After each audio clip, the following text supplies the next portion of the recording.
Welcome to Elena and Vivian's CRISPR project. Anyways, let's start. Explain the process of CRISPR and how it can affect the expression of traits in the future.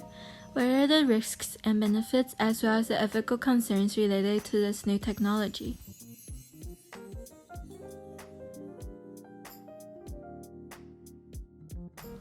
DNA stands for deoxyribonucleic acid, is found in the nucleus of eukaryotic cells and is in the form of a double helix.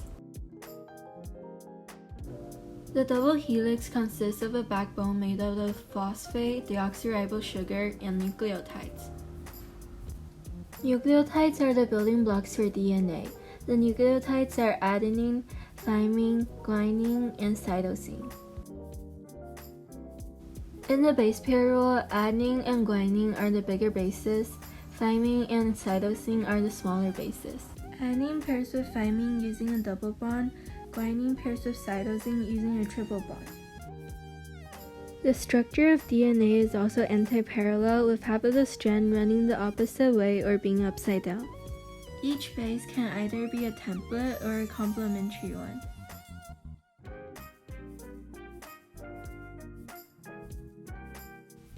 Central dogma, also known as protein synthesis, has two major steps: transcription and translation. Transcription happens in the nucleus.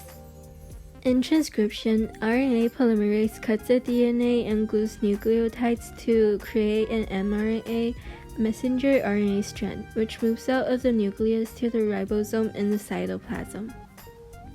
In the cytoplasm, more specifically the ribosome, translation occurs. The tRNA transfer RNA that holds the amino acids and anticodons attaches to the mRNA strand that has codons. The amino acids come together to create a chain connected by peptide bonds, which eventually forms a sequence that becomes the shape of the resulting protein.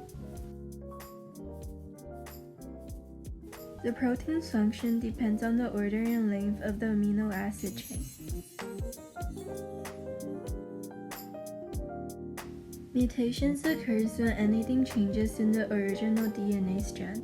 There are many types of mutations, but the most prominent ones are substitution mutations, frameshift mutations, and nonsense mutations. Substitutions are when a base in the DNA sequence is replaced with another base. Most times, substitution mutations are silent ones, meaning it causes either harm nor benefit. Frameshift mutations are either addition or deletions, where it adds a new base or deletes one that makes the whole sequence shift left or right. Nonsense mutations are when a stop codon occurs early in the DNA sequence, causing it to be premature.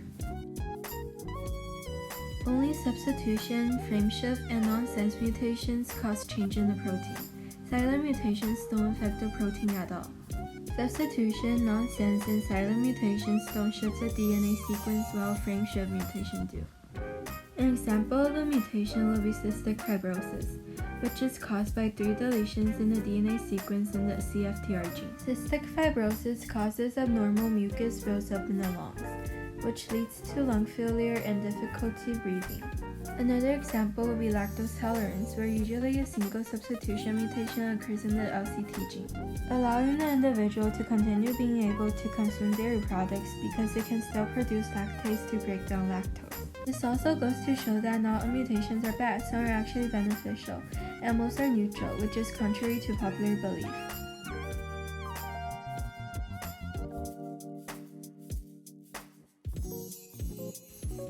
CRISPR stands for Clustered Regularly Interspaced Short Palindromic Repeats, a tool that allows scientists to modify, delete, or insert new DNA sequence. CRISPR can be used to change the attributes of people, such as hair color or eye color. It can also be used to treat diseases like HIV, cancer, cystic fibrosis, etc. In CRISPR, guide RNA is used to target the mistake in the DNA sequence.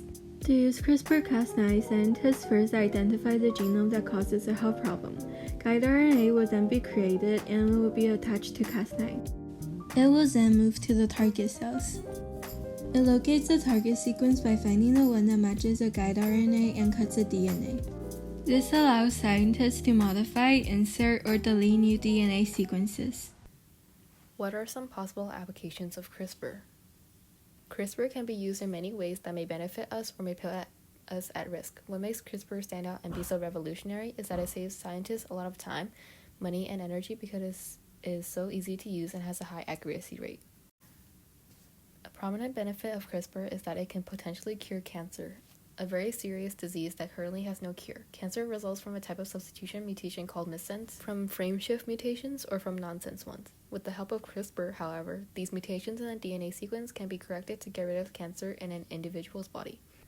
Not only can CRISPR help cancer, but CRISPR can also be used in a similar way to treat other diseases such as cystic fibrosis, Huntington's disease, and retroviruses like HIV. In the light of the pandemic right now, CRISPR might even be able to resolve COVID-19. CRISPR can also be used to enhance different traits of humans that will help them throughout their life. Such traits include intelligence, speed, eyesight, hearing, and hair health. CRISPR can give an embryo 20/20 vision, can prevent the embryo from ever balding in their life, increase their intelligence to excel in education and career, give them perfect pitch so they can be musically inclined, and make them a sprinter that can shine in running and perhaps cross-country. In addition to these, other traits can be enhanced, such as strength.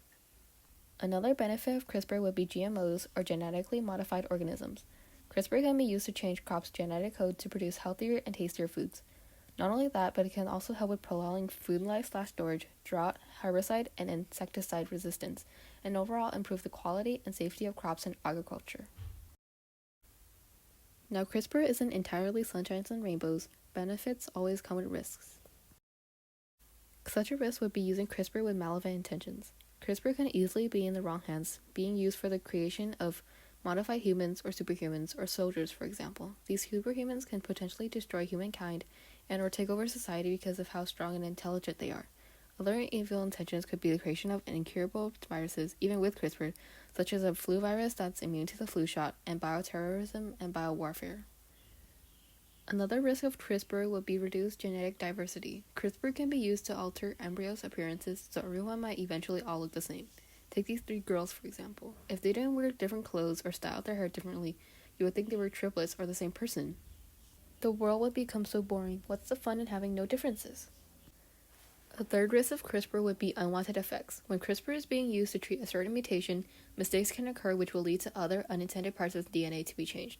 These changes can come into effect right away or in a few days, weeks, months, or even years as the individual gets older. The ethics of genetic engineering. What are the arguments in favor and against genetic engineering of humans?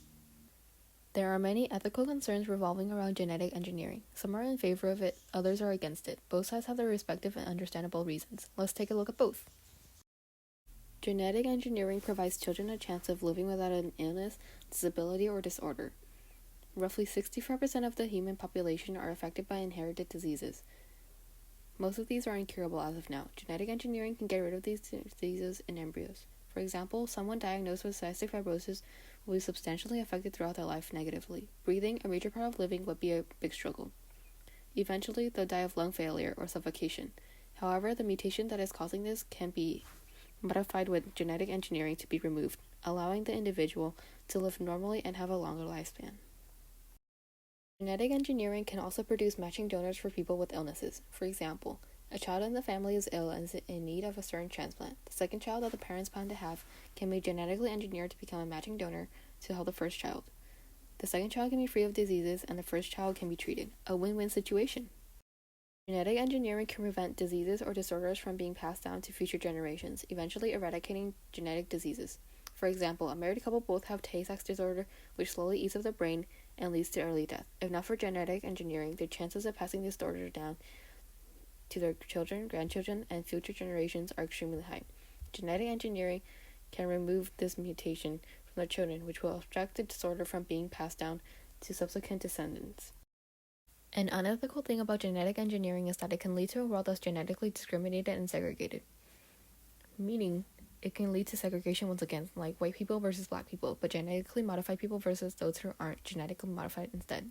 Those who are genetically engineered would be favored, and naturally born people would be discriminated against. It would create a social ranking with those who are genetically engineered at the top and those who are not at the bottom. This is because genetically engineered people are viewed as more capable and of a higher caliber, therefore being more valued. A great example of this is in the 1997 sci-fi movie Gattaca. The non-engineered are considered invalid or unworthy, and the engineered are considered valid. They are eligible to work at Gattaca. A second argument against genetic engineering would be that it can lead to mental issues in people, especially children. It can cause low self-esteem and confidence and a sense of inferiority. For example, in a family with a first child that was naturally birthed and a second child that was genetically engineered, the first child might feel inferior to their sibling because they're not as competent as them.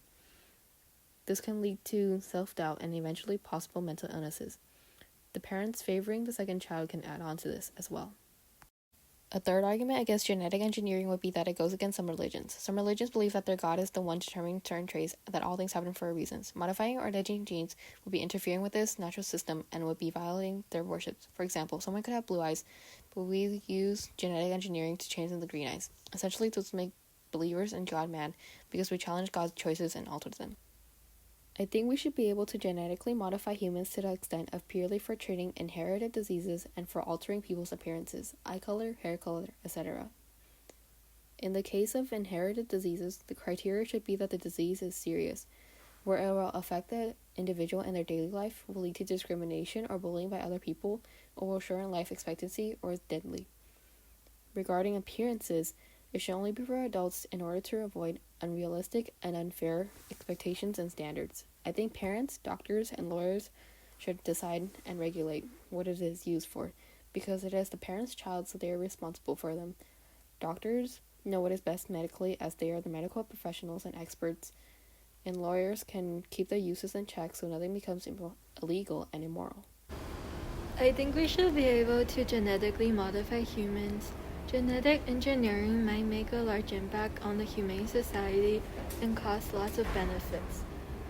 For example, it can edit embryos' genetic information to prevent inherited diseases that may affect the health of humans, to have the potential of a longer lifetime, etc. It should be to the extent where it can help the humane society, but not to where it can cause harm. The criteria should be if the inherited disease can affect the individual's daily life and health or cause any inconvenience. I think parents should be the one who regulates because it's their child. Doctors should also be the one who regulate because they know what is best for the embryos. To summarize, CRISPR is a tool that allows scientists to modify, delete, or insert new DNA sequences to prevent diseases and mutations. In the process of CRISPR, guiRNA and Cas9 enzyme work together to edit the mutated gene. guiRNA recognizes the mutation and Cas9 cuts the DNA for scientists to edit. CRISPR can change different attributes of people, such as changing hair color and eye color. It can also potentially end genetic diseases in the future, so more people can be cancer-free, for example. Although the benefits of CRISPR are significant, such as curing diseases like cancer and HIV and GMOs, the risks of CRISPR are considerable as well, including malicious use of it. Some people are in favor of genetic engineering because of its ability to prevent diseases in individuals and from being passed down, and to help other people who are ill. Others are against genetic engineering because of the discrimination and favoritism it can cause, along with the violation of religious beliefs. So, what do you think about genetic engineering? Let us know in the comments. That's it for today. Bye!